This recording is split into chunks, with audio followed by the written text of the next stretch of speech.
AP దొంగ ఓట్ల పంచాయతీ ఢిల్లీకి చేరుకుంది. దొంగ ఓట్లపై సీఈసీకి వైసీపీ, టీడీపీ పరస్పర ఫిర్యాదులు చేయగా బీజేపీ కూడా ఫిర్యాదు చేసింది. కేంద్ర ఎన్నికల సంఘాన్ని టీడీపీ, వైసీపీ పార్టీలు ఎంపీలు కలవగా బీజేపీ రాష్ట్ర అధ్యక్షురాలు పురంధేశ్వరి కూడా ఈసీని కలిశారు. 40.76 లక్షల దొంగ ఓట్లను టీడీపీయే చేర్పించిందని వైసీపీ ఆరోపించింది. దొంగ ఓట్లన్నీ టీడీపీ నేతల సానుభూతి పరులవే అంటూ వైసీపీ ఎంపీలు ఈసీకి తెలిపారు. కాగా ఏపీలో వాలంటీర్లు రాజ్యాంగేతర శక్తులుగా మారారని, దొంగ ఓట్లను చేర్చడంలో వాలంటీర్లదే కీలక పాత్ర అంటూ ప్రతిపక్ష టీడీపీ కూడా ఈసీకి ఫిర్యాదు చేసింది. ప్రభుత్వ అధికారులను సైతం వాలంటీర్లు భయపెడుతున్నారంటూ టీడీపీ ఆరోపించింది.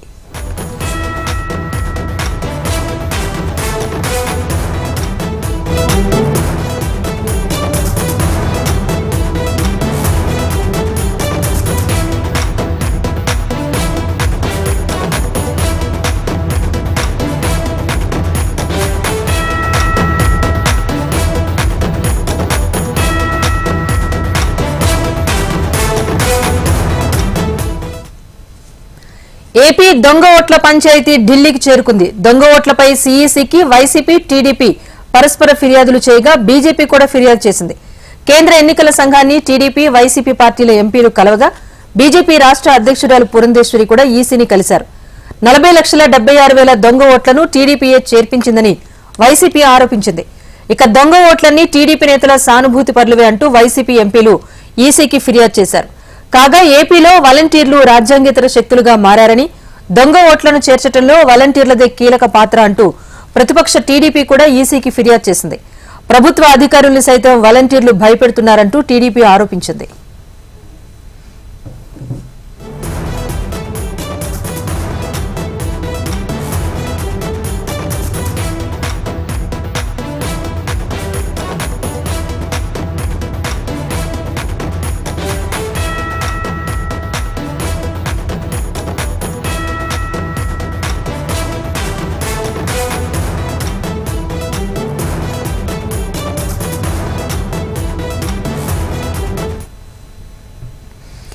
ఏపీలో దొంగ ఓట్ల పంచాయతీ చర్చకొచ్చిన విషయం తెలిసిందే. అయితే ఈ పంచాయతీ ఇప్పుడు ఢిల్లీకి చేరుకుంది. దొంగ ఓట్లపై వైసీపీ, టీడీపీ పరస్పరం సీఈసీకి ఫిర్యాదు చేయగా అటు బీజేపీ కూడా ఫిర్యాదు చేసింది.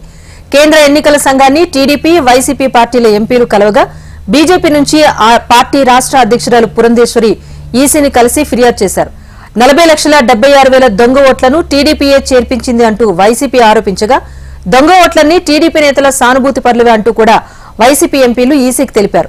ఇదిలా ఉంటే ఏపీలో వాలంటీర్లు రాజ్యాంగేతర శక్తులుగా మారారని, దొంగ ఓట్లను చేర్చడంలో వాలంటీర్లది కీలక పాత్ర అంటూ ప్రతిపక్ష టీడీపీ కూడా ఈసీకి ఫిర్యాదు చేసింది.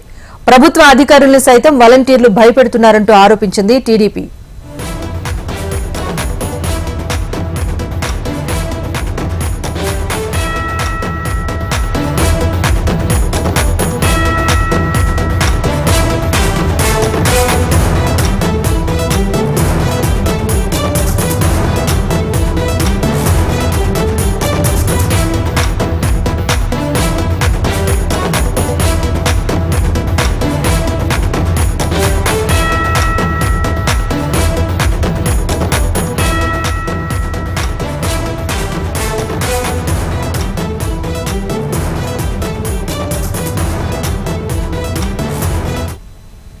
మొత్తానికి ఏపీలో చర్చనీయాంశమైన దొంగ ఓట్ల పంచాయతీ ఢిల్లీకి చేరుకుంది. అటు వైసీపీ, టీడీపీ పరస్పరం సీఈసీకి ఫిర్యాదులు చేసుకున్న పరిస్థితి అక్కడ కనిపిస్తోంది. బీజేపీ కూడా ఏపీలో దొంగ ఓట్ల పంచాయతీకి సంబంధించి నేరుగా రాష్ట్ర అధ్యక్షురాలు ఈసీని కలిసి ఫిర్యాదు చేశారు. దీనికి సంబంధించి అప్డేట్ ఢిల్లీ నుంచి మా ప్రతినిధి శిరీష్ అందిస్తారు. శిరీష్, చెప్పండి, అన్ని పార్టీలు కూడా ఏపీకి సంబంధించి పరస్పర ఫిర్యాదులు చేసుకున్నాయి. ఏ అంశాలు పేర్కొన్నాయి ఫిర్యాదుల్లో? రాజేశ్వరి, ఆంధ్రప్రదేశ్లో ఓటర్ల జాబితా అనేది కూడా దేశ రాజధాని ఢిల్లీలో ఎలక్షన్ కమిషన్ ముందు పంచాయతీకి రావడం కూడా జరిగింది. అయితే ఈ ఓటర్ల జాబితా యొక్క శాంటిటీ పైన ఈ రోజు అనేక ప్రశ్నలు కూడా ఉత్పన్నమయ్యాయి. అయితే ప్రతి ఒక్కరు కూడా ఓటర్ల జాబితాలో అక్రమాలు జరిగాయని చెప్పేసి కూడా కేంద్ర ఎన్నికల సంఘానికి ఫిర్యాదు చేయడం అనేది కూడా కొసమెరుపు. అధికారంలో ఉన్న వైఎస్ఆర్సీపీ పార్టీ, ప్రతిపక్షంలో ఉన్న టీడీపీ అదేవిధంగా మూడవ జాతీయ స్థాయి పార్టీ అయిన బీజేపీ మూడు కూడా కేంద్ర ఎన్నికల సంఘానికి ఈ ఓటర్ల జాబితా యొక్క దానిపైన ఫిర్యాదు చేయడం కూడా జరిగింది. అయితే వైసీపీ చేసిన ఫిర్యాదుల్లో కనుక చూసినట్లయితే నాడు సేవామిత్ర యాప్ తోటి, నేడు మై టీడీపీ యాప్లతో టీడీపీ ఓటర్ల జాబితాలో మాల్ ప్రాక్టీసులకు పాల్పడుతోందని చెప్పేసి వైసీపీ ఆరోపించడం కూడా జరిగింది. టీడీపీ ఓట్ల అక్రమాలపైన ఈరోజు ఫిర్యాదు చేసి దానికి సంబంధించిన ఆధారాలంటి కూడా కేంద్ర ఎన్నికల సంఘానికి కూడా సబ్మిట్ చేశారు. అయితే ఓట్లను గల్లంతు చేయడం, దొంగ ఓట్లను చేర్చే ప్రక్రియకు చంద్రబాబు నాయుడు ఆధ్వర్యంలో టీడీపీ నాంది పలికిందని చెప్పేసి కూడా కేంద్ర ఎన్నికల సంఘానికి ఫిర్యాదు చేయడం కూడా జరిగింది. ఎన్నికల సంఘం రూల్స్ దుర్వినియోగంలో చంద్రబాబు నాయుడు సిద్ధవస్తుడు కాబట్టి ఆ మేరకు మాల్ ప్రాక్టీస్ అనేది కూడా చేస్తున్నారని చెప్పేసి వైఎస్ఆర్సీ పార్టీని ఎంపీలు ఆరోపించడం కూడా జరిగింది. అయితే ఓటరు కులమేంటని అడుగుతున్నారు. ప్రతి చోట కూడా సర్వే పేరుతోటి ఇది అంటే ప్రతి ఓటరు కూడా కులమేంటని అడగడం అనేది పీపుల్స్ రిప్రజెంటేషన్ యాక్ట్ కు విరుద్ధం కాబట్టి తెలుగుదేశం పార్టీపై చర్యలు తీసుకోవాలని చెప్పేసి వైసీపీ పార్టీ ఆరోపించడం కూడా జరిగింది. ఓటర్ పొలిటికల్ ప్రిఫరెన్స్ అనేది కూడా ఒక సర్వే పేరుతో అడుగుతున్నారు. మై టీడీపీ యాప్ లో వివరాలు నమోదు చేసేందుకు ఇటువంటి ప్రిఫరెన్స్ అని అడుగుతున్నారు. మీరు ఏ రాజకీయ పార్టీకి ఓటేస్తారు, ఏ రాజకీయ పార్టీ అంటే మీకు ఇష్టం అని చెప్పేసి కూడా ఇక్కడ కొన్ని ప్రశ్నలు అడగడం కూడా జరుగుతుంది. సో దీనిపైన కూడా కేంద్ర ఎన్నికల సంఘానికి ఫిర్యాదు చేయడం జరిగింది. ఓటర్ ప్రొఫైల్ సర్వే పేరిట అభ్యంతరకరమైన ప్రశ్నలు ఏవైతున్నాయో వాటన్నింటి కూడా ఓటర్లను అడుగుతున్నారని చెప్పేసి కూడా కేంద్ర ఎన్నికల సంఘానికి ఫిర్యాదు చేశారు. సో ఈ నేపథ్యంలో కేంద్ర ఎన్నికల సంఘం కూడా దీనిపైన మరి ఏ విధంగా రియాక్ట్ అవుతుందనేది కూడా చూడాలి. కాకపోతే రానున్న ఈ నెల 22వ తారీఖున కేంద్ర ఎన్నికల సంఘం ఆంధ్రప్రదేశ్ లో పర్యటించనున్నట్లుగా కూడా సమాచారం. ముఖ్యంగా ఓటర్ల జాబితాల పైన వరుసగా వస్తున్న కంప్లైంట్లు ఏవైతే ఉన్నాయో ఆ కంప్లైంట్ల పైన ఇప్పటికే రాష్ట్ర ఎన్నికల అధికారిని వివరణ కోరడం జరిగింది.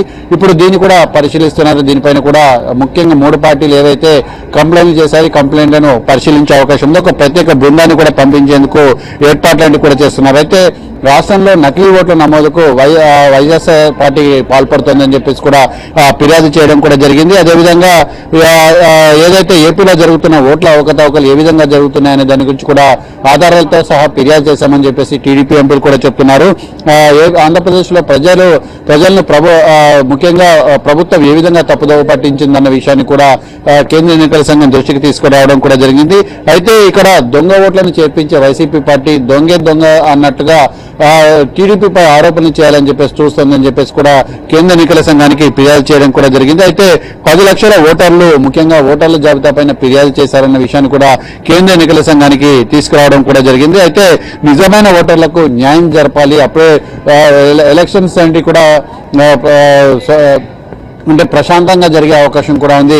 పూర్తిగా ఎటువంటి పక్షపాతం లేకుండా జరిగే అవకాశం కూడా ఉంది. కాబట్టి దీనిపైన కేంద్ర ఎన్నికల సంఘం నిర్ణయం తీసుకోవాలని చెప్పేసి కూడా చెప్పారు. అయితే దాదాపు ముఖ్యంగా చూసినట్లయితే 10,27,500 కేసులన్నిటి కూడా పెట్టారు. ఓట్లు తీసివేయడం వల్ల అనేక రకాలైన సమస్యలన్నిటి కూడా ఉత్పన్నమవుతున్నాయి. స్వయంగా కేంద్ర ఎన్నికల సంఘం అధికారుల దృష్టికి ఇది ఎందుకు రాలేదు, రాష్ట్ర ఎన్నికల సంఘం అధికారులు స్వయంగా విషయాన్ని కూడా ఎందుకు చెప్పలేదని చెప్పేసి చెప్తున్నారు. అయితే మొత్తం మీద కూడా టీడీపీ ఏదైతే అభ్యంతరాలన్నింటి కూడా లేవనెత్తిందో వాటన్నింటినీ కూడా కేంద్ర ఎన్నికల సంఘం పరిశీలిస్తామని చెప్పి హామీ ఇచ్చినట్లుగా తెలుస్తోంది. ఇక బీజేపీ విషయానికి వస్తే బీజేపీ చేసిన ఫిర్యాదు కనుక చూసినట్లయితే ముఖ్యంగా ఓటర్ లాగిన్ ఐడి ఏదైతే కేంద్ర అంటే రాష్ట్ర ఎన్నికల సంఘానికి సంబంధించిన ఓటర్ ఐడి ఏదైతే లాగిన్ ఐడి ఏదైతే ఉందో అంటే వెబ్సైట్ లోకి లాగిన్ అయ్యేందుకు ఆర్డీఓలు లేకపోతే ఇతర అధికారులకు ఉన్న ఐడి పాస్వర్డ్లను దుర్వినియోగం చేసి ఎలక్షన్ ఐడి కార్డులన్నింటి కూడా డౌన్లోడ్ కూడా చేశారు. ఆ ఎలక్షన్ ఐడి కార్డులలో ఫోటోలను మార్పింగ్ చేయడం ద్వారా కొత్త ఎలక్షన్ ఐడి కార్డులన్నింటి కూడా సృష్టించే ప్రయత్నం చేశారు. దీని ద్వారా సరికొత్త మోసానికి వైసీపీ పార్టీ సిద్ధపడింది. దీనికి అధికారులు కూడా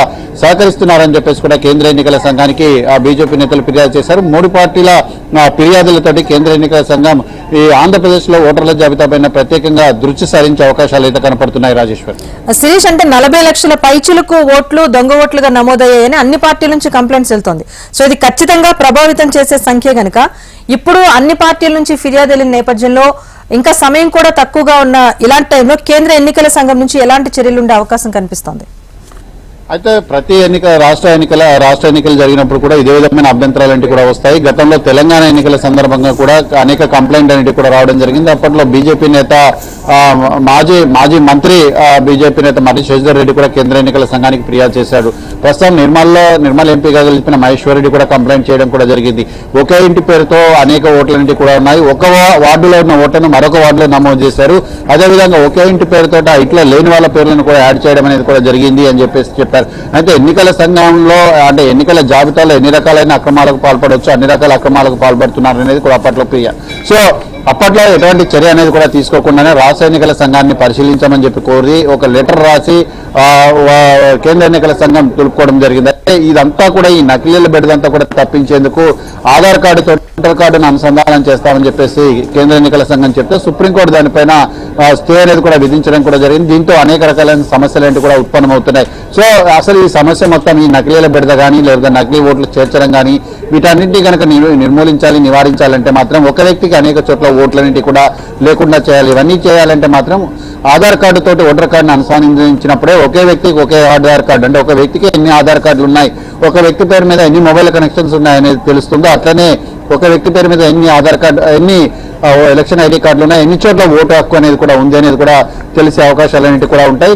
అయితే అంటే నిజంగా ఇక్కడ ఎవరి ఓటర్లు అయితే మాల్ ప్రాక్టీస్ చేస్తున్నారంటే సాధారణంగా ఎప్పుడు కూడా 3 సంవత్సరాల నుంచి ఓటు వేయని వాళ్ళు, లేదంటే ఆ నియోజకవర్గంలో ఉండని వాళ్ళు, స్థానికంగా ఉండని వాళ్ళు, అదేవిధంగా ఎలక్షన్కు చనిపోయిన వాళ్ళు, ఇట్లా చాలా మంది ఐడి కార్డులన్నింటినీ కూడా ఎంచుకొని అందులో ఫోటోలన్నింటినీ కూడా మార్చి తమకు అనుగుణమైన వాళ్ళతో ఓట్లు వేయించే ప్రక్రియకు వైఎస్ఆర్ పార్టీ నాంది పలుకుతుంది అనేది కూడా టీడీపీ ఆరోపణ. అయితే టీడీపీ దొంగ ఓట్లను చేరుస్తోంది పెద్ద ఎత్తున అని చెప్పేసి కూడా వైసీపీ ఆరోపిస్తోంది.